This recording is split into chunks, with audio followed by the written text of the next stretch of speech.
Yo, what's going on, guys? Crispy Flakes here. Welcome to Extra Crispy. For today's video, I have no idea what to expect from this. It's titled The Hater's Guide to the 2019 NBA Finals. So it's by a channel known as Urinating Tree. So yeah, I'm very intrigued to see what this is all about here, guys. But yeah, link to the channel in the description below as always. Also, if you guys can do me a quick favor and please drop a like on this video. It only takes a second of your time, guys. It really does help grow the channel out so much. So here we go, guys. The Hater's Guide to the 2019 NBA Finals. At least we won't get Warriors-Cavs 5. In fact, LeBron isn't even in the postseason, so there's a positive start. I suppose. Please not the Warriors winning the championship. For the love of God, don't let it be the Warriors. So the Clippers aren't irrelevant, you say? They beat the Warriors not once, but twice. They overcame a 31-point lead, too? It must be time for me to eat shit, but the Warriors finally woke up and put the Clippers into an unbreakable sleeper hole. Okay. Despite being beaten, I will tip my hat to greatly exceeding expectations. And I hope you make it past the second round for once, so we can all shut the fuck up about it. Feels weird to laugh at the Lakers instead, but it honestly feels good, too. You know the basketball gods care not for the whims and fancies of Mormons. This series proved it repeatedly. No matter what you did, no matter the situation, the Jazz were always a move behind James Harden and his step-back threes. Donovan Mitchell just didn't have it. Okay, I get what's going on. I was so confused at first. Okay, so basically this is doing like a series-by-series analysis. Gotcha. Okay. And it was on full display I was for so all but one confused. game of this series. That's the only highlight you'll get. The question becomes now, do you have enough? Utah has solid players, but will it lead them to a championship? Sadly, I doubt it. And the perennial award for most consistent disappointment in the NBA goes to, as always, the Thunder. That's you true. always keep thinking that this team will do better than they do, but then you realize that the coach just lets the players have got my free like rein, for and that it one ends right up there. costing You them got my when the like for games that really one. matter. Oh, you're consistently being humiliated by Damian Lillard and his Trailblazers who haven't won a playoff game in years? I think they can find a way to one-up that. Here we go. Oh, the logo. Don't worry, kids. The Thunder may have blown a sizable lead, but everything's okay. Russell Westbrook got his triple-double. Let's There you get go. one thing straight, OKC. You aren't winning a ring with triple-double man. In fact, you aren't winning with Billy Donovan, yet you're somehow keeping him around. May I recommend you to Albert Einstein's definition of insanity? There we go. As weird as it sounds, I honestly expected this from the Spurs this year. A strong regular season, a competitive series against a team that they have a chance at beating, yet they just come up short. Doesn't help that DeRozan maintained his choking form from Toronto, but at least you can try to fight back. How you hand DeRozan like that? Gonna attempt to foul them, Spurs? Must be nice to just lie down and die in a pivotal Game 7. Why do I feel that Mount Pop is literally erupting as I mention it? Is this the new age San Antonio? Perhaps I can think it over as I wonder if LaMarcus Aldridge is past his prime.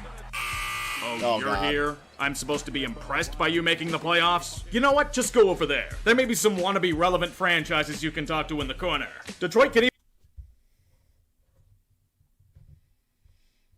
Shut your bitch ass up. even boast about their 14 straight playoff losses? Dear God, that's depressing.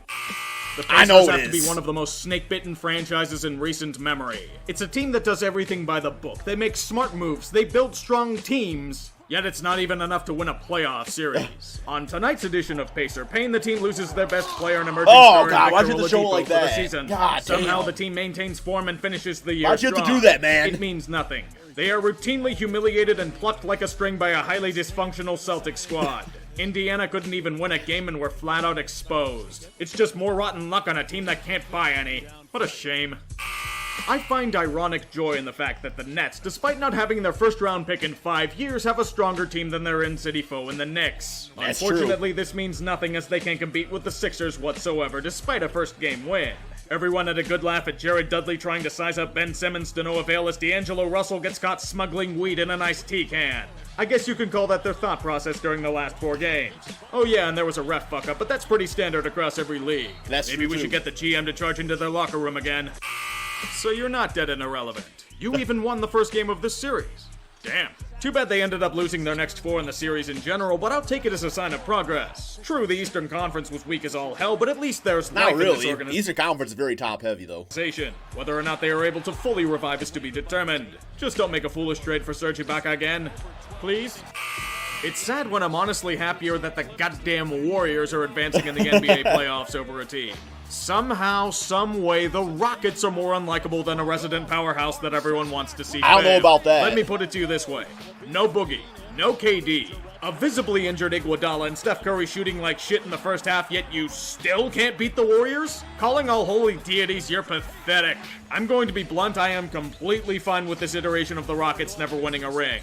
All I see are a bunch of whiny shitheads who bait contact for fouls and flop at even a wind of resistance. For fuck's sake, they even audited last year's Game 7 because of alleged unfair reffing. Last I checked, it was missing 27 straight three-pointers that did you in. No, that's when are not you going it, man. to finally No blame one's yourselves going for shit that's your own goddamn fault? Or just be This dude's a freaking savage, bro. My God.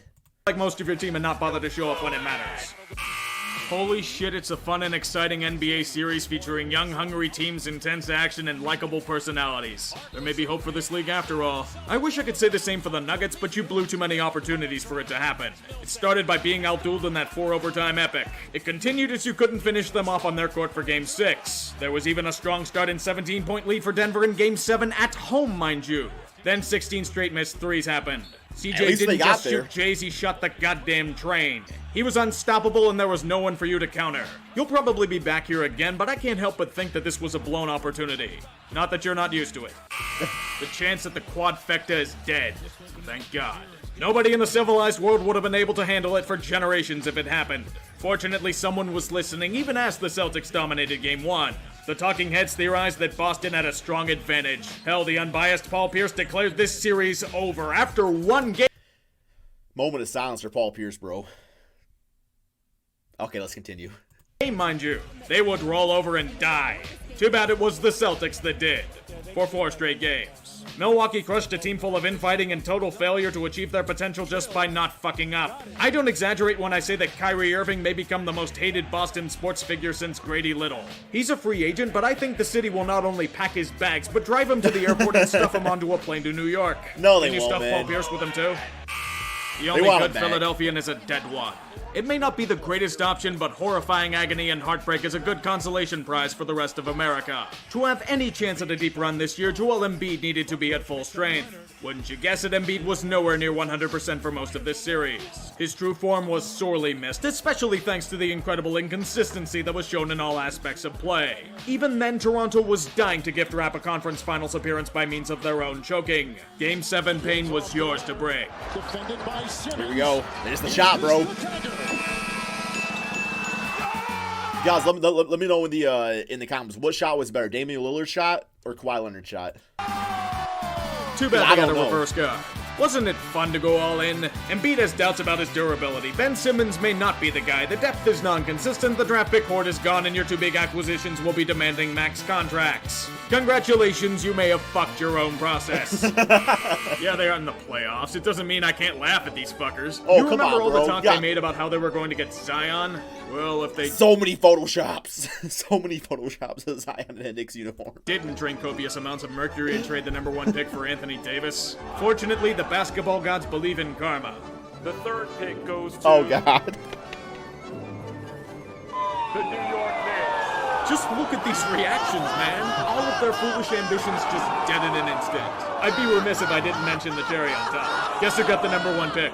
The Pelicans. Look at all the Pelicans, man. They got 80. You were dreaming of Zion, Katie, and Kyrie on the same backcourt, but we all know how this is going to go. You'll get Anthony Davis after a massive overpay and max contracts to, let's say, Chris Middleton and Tobias Harris. Sounds ridiculous, but this is the Knicks. It's not a bad team, though, with AD. Sell the fucking team already, Dolan. At least you can comfort yourselves by saying you're not the Cavs, Suns, or Bulls. Portland, this has been an outstanding... Suns not in a bad situation. All they need is Ja Morant, but they're not going to get him, so yeah, it's not the greatest. Standing season that has had you defy all odds. Your owner suddenly passed Might trade on. for him, Yusuf straight Nurkic up. suffered a horrific injury before the playoffs, his replacement fasting due to Ramadan, and many had you marked for dead. Such perseverance deserves a glorious reward. Getting your shit stomped in yet again by the Warriors, you're fucked mobile. And they run you over repeatedly. Try blowing double-digit leads of over 15 points each. In 3 straight games. How do you even do all that, in man? the second half. Against a significantly injured Golden State. How do you not team. close out like You were that? our last line of defense against Warrior dominance, and you did that. Your chance to be the heroes we needed is long gone. Get back into the mosh pit with everyone else. So crooneth the delayed appearance of Damian Lillard and his band of you're fucked.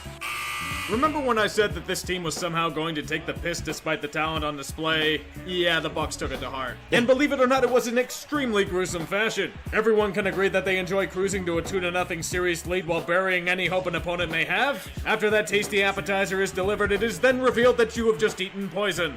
As you wither and die on the ground, Toronto takes your lady and passionately fucks her on your corpse. 4 straight losses when all momentum was in your favor. Man? The Greek freak turned into a Greek tragedy. He imitated Atlas having to carry the team despite not having the jump shot or free throw acumen to do it. I'd say you'd be back next year, but just like Game 6, you have a 15-point lead that you'll most likely blow. Malcolm Brogdon and Chris Middleton will be getting paid in the great efforts to ring chase. And Mirotic and Brook Lopez are gone as well. Antetokounmpo stands alone, as Kawhi stabs him in the back. At least the playoffs weren't ultra predictable this year. The East was wide open and there were some outstanding moments in many a series. That being said, what is the final? What a shocker. Warriors versus Raptors. Toronto didn't choke yet? That is a legitimate shocker. Despite their impressive run, Golden State will more than likely be getting KD and Boogie back some. You know who this dude sounds like to me? He sounds like a really like edgy, like you know the YouTube channel Funky Diabetic? He sounds like him, but like way more edgelordy. Time in the finals. There is a need to call on greater powers to overcome the lack of parity. Come, my friends, we must pray. Oh, most heavenly guardians of the hardwood, please do not allow the Raptors to be fucked. Guide the spirit of Kawhi to exact vengeance for the curse of Zaza. May their mascot not repeatedly faceplant on the floor throughout the series as it has always done. Let the threes drain with authority and the rebounds be plentiful. In the name of the Cutter, the Drake, and the Holy Masai Ujiri. Amen. Amen, I think. Okay, that was interesting, guys. I thought this was gonna be solely him talking about like the NBA like finals and stuff like that, but no, this was a total recap. So that was kind of interesting for anybody that's kind of like, you know, new to basketball or you know just kind of tuning in for the finals. I mean, this guy laid it out very interesting way.